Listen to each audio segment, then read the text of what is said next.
penasaran gak sih gimana cara kita bisa tahu kandungan kimia apa aja yang ada di parfum yang kita pakai? Selain itu, gimana sih cara kita bisa mengidentifikasi zat-zat berbahaya yang ada di makanan ataupun kosmetik? Kemudian, bagaimana cara kita bisa menganalisis polutan yang ada di lingkungan?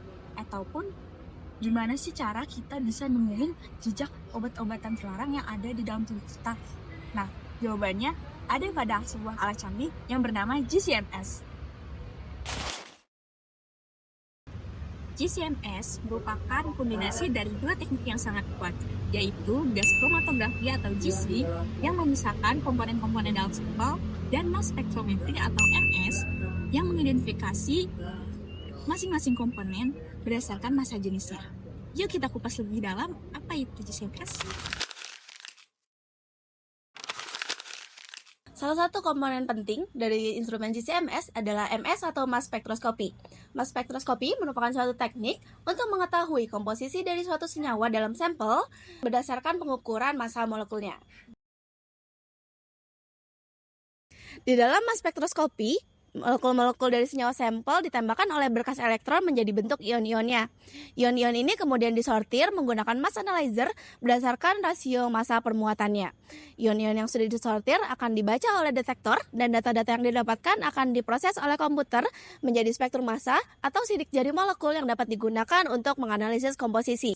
Komponen-komponen dari mass spektroskopi terdiri dari ion source atau sumber ion yang berfungsi untuk mengionisasi molekul, contohnya seperti electron ionization. Yang kedua terdapat mass analyzer seperti quadrupole atau time of flight untuk mensortir ion-ion yang sudah dibentuk berdasarkan rasio massa permuatan. Dan yang terakhir terdapat detektor untuk menganalisis ion-ion yang sudah disortir. Nah, tadi kita sudah membahas mengenai MS. Mari kita lanjutkan bahasan mengenai GC. Secara singkat, GC atau gas kromatografi berfungsi untuk memisahkan komponen-komponen dalam campuran berdasarkan volatilitasnya dan interaksi dengan fasa diam di dalam kolom kromatografi. Nantinya, senyawa yang bersifat lebih volatil akan bergerak lebih cepat di dalam kolom, sedangkan senyawa yang kurang volatil akan tertahan lebih lama. Proses dalam GC mencakup diinjeksikannya sampel ke dalam sistem, lalu diuapkan dan dibawa oleh gas pembawa, biasanya helium melalui kolom. Nantinya, komponen-komponen tersebut akan dipisahkan berdasarkan waktu retensi yang dipengaruhi oleh sifat fisik dan kimia masing-masing senyawa. Komponen-komponen dalam GC mencakup yang pertama ada injeksi sebagai tempat untuk memasukkan dan menguapkan sampel, lalu ada gas pembawa untuk membawa sampel melalui kolom, lalu ada kolom sebagai tempat pemisahan, dan ada oven untuk mengontrol suhu dalam kolom, dan yang terakhir ada sambungan ke MS berupa transfer line yang memastikan untuk transfer dari GC ke MS berjalan tanpa adanya gangguan.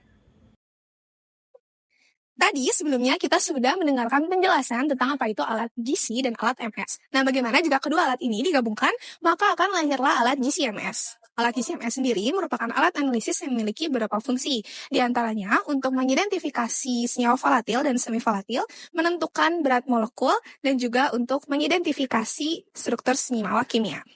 Nah, di alat GC-MS ini pertama-tama akan masuk ke GC dulu. Nah, GC ini akan dipisahkan berdasarkan interaksi antara fasa diam dan fasa geraknya. Setelah dipisahkan, maka akan masuk ke alat MS yang selanjutnya akan dianalisis lebih lanjut mengenai karakteristiknya. Alat GC-MS ini bekerja dengan cara memisahkan campuran senyawa menjadi komponen yang lebih kecil, komponen individu yang lebih kecil. Selanjutnya, akan dianalisis dan identifikasi berdasarkan karakteristik fisikokimia masing-masing komponen. Dari hasil ini akan dihasilkan analisis kualitatif dan kuantitatif, di mana analisis kualitatif digunakan untuk mengidentifikasi senyawa, dan untuk analisis kuantitatif digunakan untuk mengetahui konsentrasi senyawa dalam komponen. Nah, proses ini cocok untuk menganalisis senyawa volatil dan semi-volatil dengan sensitivitas dan selektivitas yang tinggi. Lalu, apa saja sih yang bisa membuat GC-MS ini populer dan banyak digunakan? GC-MS ini memiliki beberapa kelebihan. Di antaranya, sensitivitas yang tinggi sehingga dapat digunakan untuk menganalisis senyawa dalam jumlah yang kecil. Lalu yang kedua, memiliki identifikasi yang akurat karena memberikan pola fragmentasi yang unik untuk membantu mengenali senyawa, struktur senyawa yang dihasilkan. Lalu yang ketiga, menghasilkan analisis kualitatif dan kuantitatif, sehingga kita tidak hanya mengetahui apa yang sudah kita identifikasi, tetapi juga seberapa banyak kadar yang sedang kita identifikasi. Dan yang keempat, ada cepat dan efisien.